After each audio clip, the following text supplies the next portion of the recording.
Welcome, everybody. Welcome, Karine, to this new conversation we're going to have. Super excited. We're going to be talking into discovering your services and gifts by following the strong pulse of your truth today. This is a theme that very often occurs in workshops or feedbacks that I receive from people of what they're looking for. So we're going to dive in and see what wants to be shared with you today. Hi, Karine. Hi, Jen. It's nice to have this conversation with you. As you mentioned, a lot of people ask, well, how do I find my gifts? What are my services? How could I package what I want to offer? And it's really a deep question. I think for many people, because life is more complicated in a way, but I think also simple when you dive right into it. So I would really like to hear you on that vast subject. Yes, for sure. And we're going to narrow it down into more specific themes. The theme that I really want to start with is look at the thread of your life. And just before we jumped on this conversation, Karine and I were talking a bit, and we were expressing, the thread of our lives. And I'm going to express a little bit of the thread of my life and how I made some choices and how it's actually a total reflection of where I am right now. It was already there since I'm a child, for example. But I'm going to go back to, let's say, the age of 17 or, age 17, 18, when I needed to choose what I wanted to do as studies, what I wanted to learn in university. And I was looking at it, looking at my whole life. Of course, it created pressure to actually choose something that was going to take me for my whole life. It did not make sense for the knowing of my soul, but we still need to make those choices punctually in life. So we choose the way we choose is we actually choose what's the truest, right? What's the truest punctually in time and what feels like what I love to call the strong pulse. What is pulling you the most? What is the strongest calling puncture in your life? Because this is what's going to be the truest embodiment and the truest readiness for your life right now. And we'll talk about how to accelerate this and how to fine tune this. But if I go back to when I was 17, I either wanted to be a mechanical engineer, or I wanted to teach biology for teenagers in high school, or I wanted to work with children as an elementary teacher. And I was looking at these three options and feeling into them. I was really feeling a strong pulse for all of them, but the strong pulse had a different quality of vibration. One was really, really embodied. I could feel that it was now. And the other ones felt like there was a bit later, or it felt like it required a deeper essence or a quality of essence that I was not fully embodying now. And I ended up choosing mechanical engineering because it had a vibration that I value very much, which is empowerment. For me, this was the representation of empowerment back then. And the strong pulse of it made me choose it. And then as I was walking, I was like, okay, well, when I finish university, I'm going to go and study, do a master's in biomechanics, right? I ended up not doing this because university structure at one point, I was fed up of it. But then life guided me to study in a school called the Engineering of the Human Body, which is where I learned all the connection to the body wisdom, and an osteopath was teaching then at this moment, and it was really making me study the biomechanics of the body. So why am I sharing all of this? It's because at the end of the day, and at the end of the day, we are everything that we choose in life is aligned with the calling. It's just going to have different ways of expressing. Uh, and and I ended up also homeschooling my son at one point, which was fitting with teaching children. And the biology part was fitting with, me studying my body from the inside and learning anatomy from the inside. And again, all of this to say that if we look at our life and we start threading, there is a logic in everything that we are attracted to and everything that we are called by. The invitation here is to lean into where you're being called and to lean into what feels like really true in your body. What feels true in your body will make your body feel strong. It will be life-giving. You will feel like, okay, this is true. I feel empowered. I feel like my momentum is taking me there. There's something in your legs that is like, yes, it's in the texture of desire. When it's something that's a bit later, it's a little bit more spiritual as a texture. It's like, oh wow, I feel I'm being called there, right? There's something inspiring me there, but my legs are still not really walking in coherence, and it's not fully what I have in front of me as an opportunity.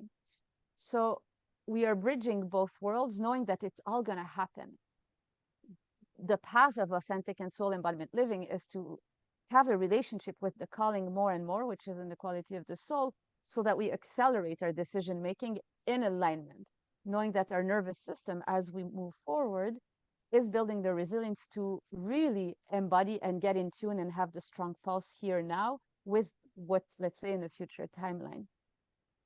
So, um, yes, that's the invitation. Through an example, we're just exposing that. Look at your life, look at where you're being attracted in terms of decisions, what feels strong. And if you're at this transition point where you're like, I'm going to leave my corporate job, or whatever I'm offering right now, it doesn't feel in alignment anymore. I want to offer something else to people.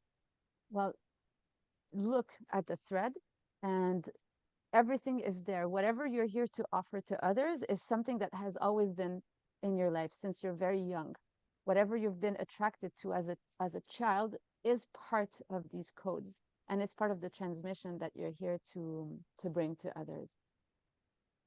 Yes, totally. And I think what struck me when you were talking about that, I think, yes, following the strong pulse, but also being curious, because I find that um, we are often not curious enough for it's not in a, oh, I'm bad, but we cultivating that curiosity that, oh, okay, what is it that I sense, what's the texture of that pulse, what's calling me? And the more curious we are, then you start feeling the difference when you talk about the strongest pulse versus something that's calling you maybe in a more spiritual way. And I don't know that maybe you don't agree with that, but does that speak to you, that curiosity of trying to find the subtle nuances of where you want to be led to first? Yes, yes, for sure. And really, it's part. This is part of the embodiment studies and being embodied, of being curious about how do I feel in this situation? How do I feel in relation to this calling? And learning how your body's choosing what feels strong, what doesn't feel strong. It is part of the embodiment process, and why we actually create so much space in the body to fine tune this inner radar, inner compass, and the sensitivity that we have. Mm, And the curiosity opens doors. When we are fixed on an idea, like I want this and it cannot be anything else but this, we actually closing possibilities and opportunities of what is being presented in front of you. But curiosity opens the heart, and it makes us look at life in the same innocence and awe, like children. yeah. So we don't look at life like I know the truth. It's like, oh, body, show me the truth. Oh, life, show me what I'm attracted to. So it's a totally different approach than an absolute that we have decided this is the truth and it's not going to be something else. We go outside of the box. We become porous, as I love calling when we practice, like being porous in the sense that we are receiving information, being curious about the information, responding to information. But curiosity keeps our heart in such a, you know, in, I was going to say pure, but it's more like it's the innocence. It's the innocence Mm, of the child that, like, when I look at my son, and I see how he's choosing in his life, and he's sometimes making choices. For example, now he wants to go back to study in Canada, and we live in Costa Rica. His dad is in Canada, and his strong pulse of life is going to Canada. Of course, me as a mother, I'm like, oh my gosh, my son's gonna go there. What am I gonna what's gonna happen? And I'm giving this example because it's so beautiful to look at a body be so assertive by life force and choosing, mom, I want to go study in Canada. And and again, the nervous system, there's no wavering. It's neutral, it's embodied, it knows. So as a parent, like, it's a small parenthesis here, but as a parent, to feel where the strong pulse of life is taking our children, and it feels grounded, it feels like there's a direction to it. we are really, our duty is to follow the strong pulse with them, right? And obviously to be authentically true with ourselves, obviously. But it's like, let's get out of the box. Let's be curious together about what is life talking about right now that is guiding you on your path, right? So yeah, that's what I want to share, the curiosity of the child. And yeah. Yeah, and it never really manifests in the way that we think it will. So that's what I really find interesting, is that you studied engineering and you're an engineer, you know, but you're an engineer of the body now. So also that curiosity and letting yourself be led through life, you're also going to be surprised in a good way, I find, to see how it manifests. Because when, as you said, when we're attached to a way of thinking or saying, oh, I want to be this and this, and my gifts are going to be that, and my services are going to look that way, and we compare ourselves also to each other, it kind of closes closes us in a box. So following the pulse is also the invitation to see how it's going to manifest in a 3D that we don't really expect. No, we never know. Like honestly, there's no way I could know that I would be where I am right now, or that my services would look like this right now. It's exactly following, let's say, this formula that we're expressing that led me here, and now I can express the formula because, let's say I've been going through it for so long that it's like I just keep repeating. And I love what you shared, that yes, let's say I'm a mechanical engineer as a profession, but then the engineer never leaves me. And the Mm. engineer was there when I was a kid. The essence of engineering, the essence of engineering, the essence of teaching, the essence of, uh, the body and the intelligence of how life force or vital energy, sexual energy operates in a body. All this was there when I was a child. So I speak it into parenthood, but again, whether it's being a parent to a child or whether it's a teacher holding space for an adult, it's always the same. It's like, how can we get to this essence so that we save time per se? Because the closer we stay with the essence, oh, Karine has a writer inside of her, like Jen has an engineer inside of her.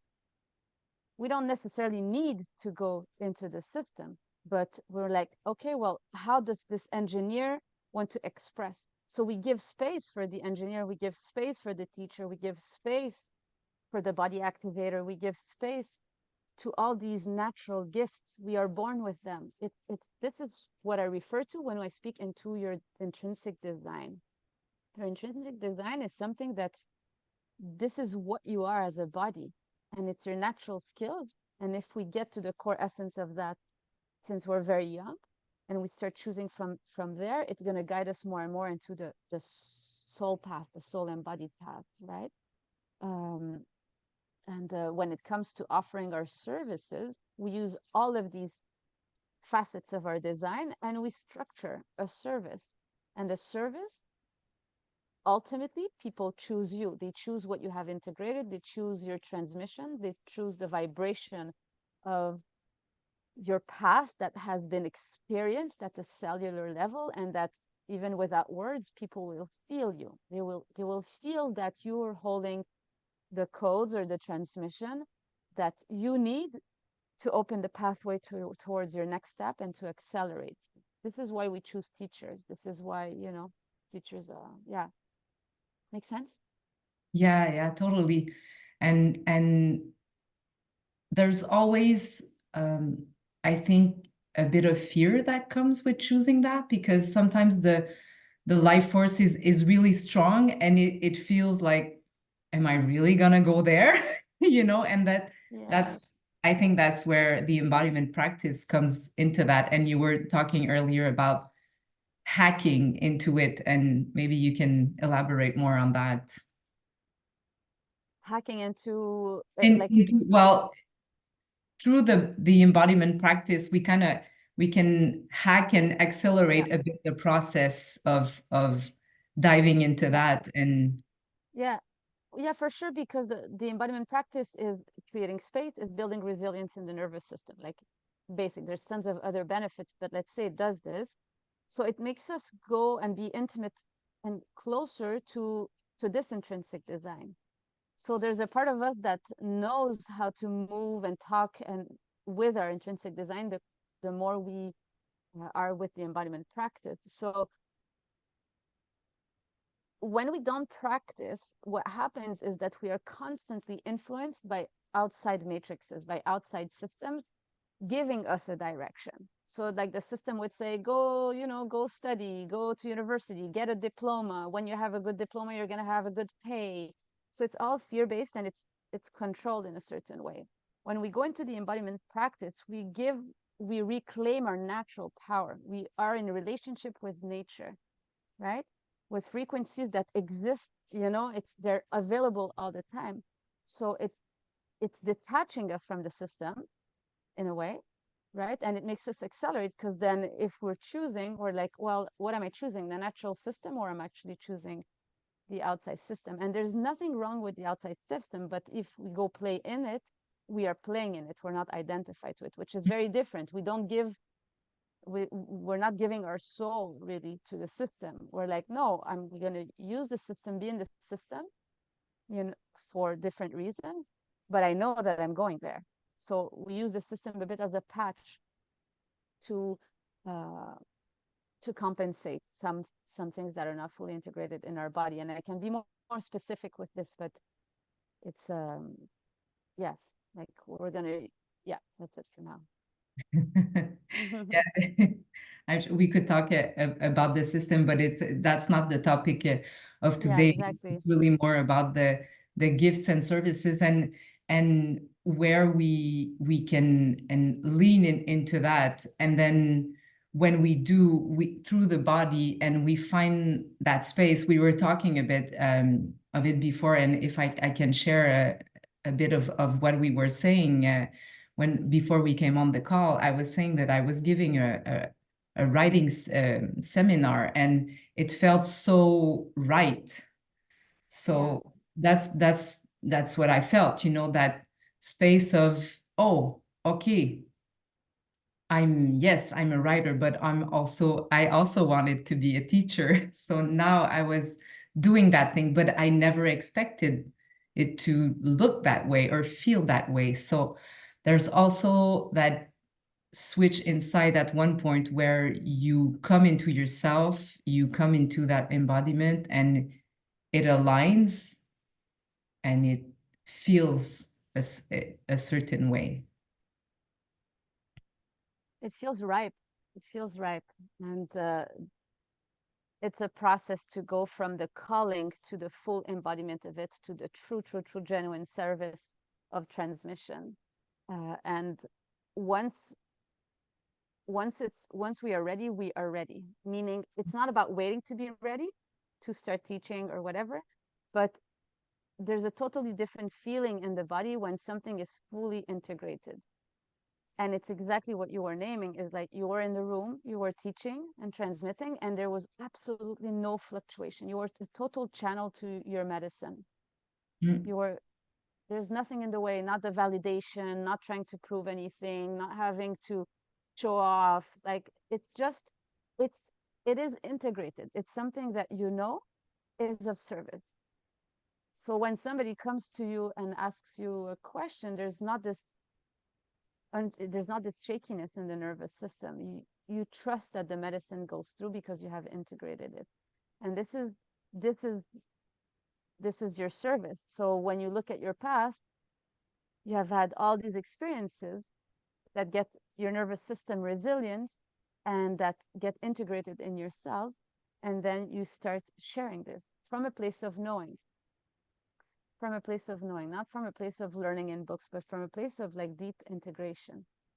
And then it has this effect of being in a room, and yes, there's no stress per se, and you can really create them. Like I often say when I host workshops, I come with a blank page.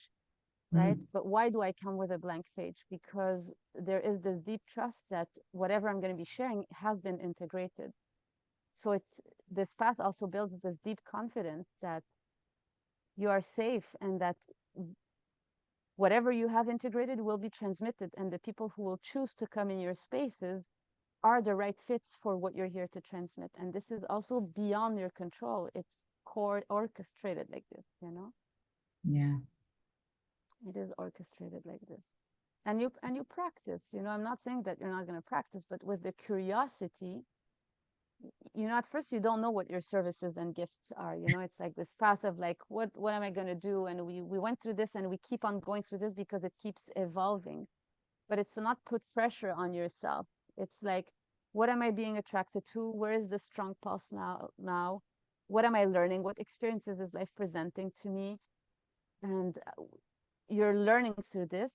And then you start seeing, what are people asking you as questions? Why are people connecting with you, generally speaking, with your friends, with your family? What are the themes that you always end up speaking into, or that people always want to talk to you about?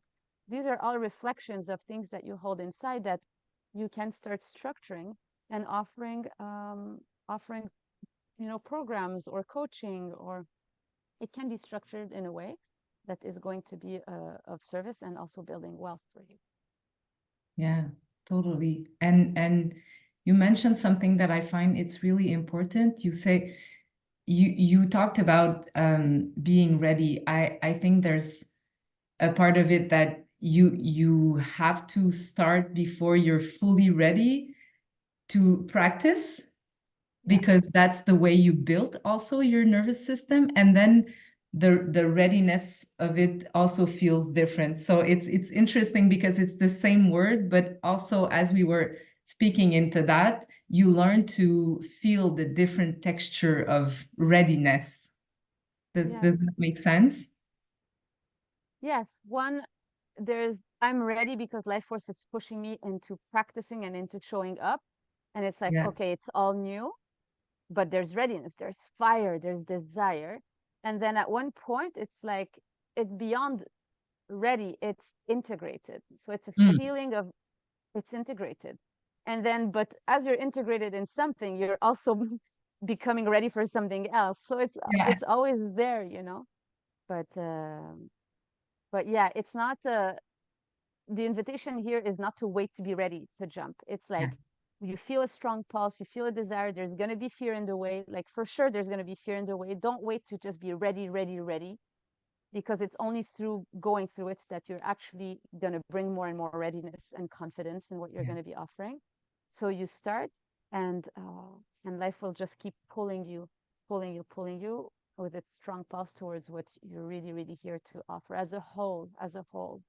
It's not one theme, it's a whole of what you are and who you are that is going to be transmitted to others through different ways, you know, different containers, different setups. And maybe your gifts are not going to be your own structures and your own products and your own business. Maybe you're going to be in other people's businesses or in corporate. All of this is good, you know, like we're not here saying that there is one way to do it. What we're inviting you to do is follow the strong pulse of life, follow what's true.